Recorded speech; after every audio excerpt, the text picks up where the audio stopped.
जिले के मुकबधीर विद्यालय से 8वीं कक्षा उत्तीर्ण करने वाले 9 छात्रों का भविष्य अधर में लटक गया है। इन होनहार छात्रों को अब 9वीं कक्षा में प्रवेश लेने और अपनी पढ़ाई जारी रखने में भारी मुश्किलों का सामना करना पड़ रहा है, क्योंकि नीमच जिले में 8वीं के बाद मुकबधीर छात्रों के लिए आगे की शिक्षा हेतु कोई भी उचित व्यवस्था मौजूद नहीं है। इन छात्रों के पालकगण अपनी पीड़ा लेकर जन सुनवाई में कलेक्टर कार्यालय पहुंचे हैं और उन्होंने कलेक्टर से इस गंभीर समस्या पर तत्काल ध्यान देने की गुहार लगाई है। पालकों ने एक आवेदन पत्र के माध्यम से बताया कि उनके बच्चों ने कड़ी मेहनत से 8वीं तक की शिक्षा तो पूरी कर ली है, लेकिन अब आगे के लिए उनके पास कोई विकल्प नहीं है। इससे न केवल इन बच्चों का भविष्य अंधकारमय हो रहा है, बल्कि उनके माता पिता भी गहरे सदमे में हैं। पालकों ने कलेक्टर से मांग की है कि इन विशेष आवश्यकता वाले बच्चों के उज्जवल भविष्य को ध्यान में रखते हुए जिले में 8वीं के बाद की शिक्षा के लिए जल्द से जल्द उचित व्यवस्था की जाए। यह केवल इन 9 छात्रों का मामला नहीं है, बल्कि ये जिले के उन सभी मुकबधीर बच्चों के लिए एक महत्वपूर्ण प्रश्न खड़ा करता है जो आगे पढ़ना चाहते हैं। उम्मीद है कि जिला प्रशासन इस मुद्दे पर संवेदनशीलता से विचार करेगा और जल्द ही ठोस कदम उठाएगा।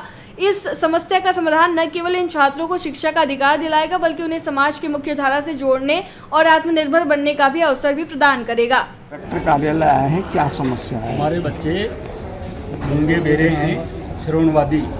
उनके 9 बच्चे 8वीं और दिव्यांकर हॉस्पिटल में ही पहली से 9वीं तक 8वीं तक पढ़े। अब ये बच्चे 8वीं उत्तीर्ण हो गए हैं, इसलिए ये नट रहे हैं कि यहाँ पे हम नहीं पढ़ाया जाए। और कलेक्टर साहब ने तो 4 अप्रैल को हमने आवेदन दिया था। उनने तो छात्राओं के ये शिक्षक की व्यवस्था की थी और कहा कि बच्चों को यहीं पढ़ाए जाएंगे, और ये अपर कलेक्टर साहब आदेश नहीं कर रहे हैं और डीओपी नट रहा है। हम 5 बार जन सुनवाई में आ चुके हैं। कितने बच्चे हैं जो 8वीं तक पढ़ाई करते हैं? 9 बच्चे 9 बच्चे 10 9वीं में गए हैं।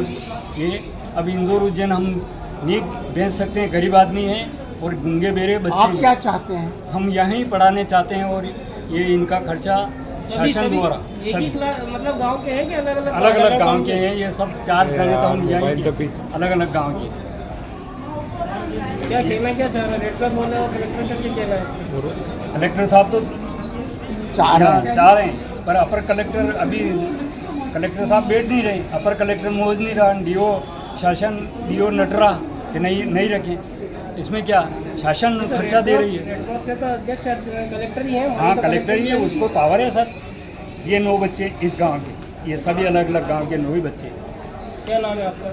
मेरा तो नाम जगदीश शर्मा, बोरखेड़ी कला का।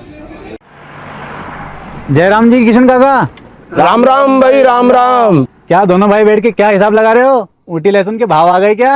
अरे नहीं रे दादा, ये अपना रमेश नया मकान बनाने के लिए लोन ले रहा है।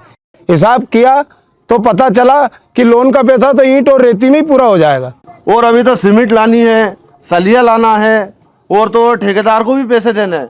मेरे तो कुछ समझ में ही नहीं आ रहा कि कैसे बनेगा मेरा नया मकान। अरे किशन काका, कहाँ इन रेत सीमेंट और लाल ईंटों के चक्कर में पड़ रहे हो? मेरी बात मानो तो अपने घर को बाबजी एएसी ब्लॉक से बनवाओ।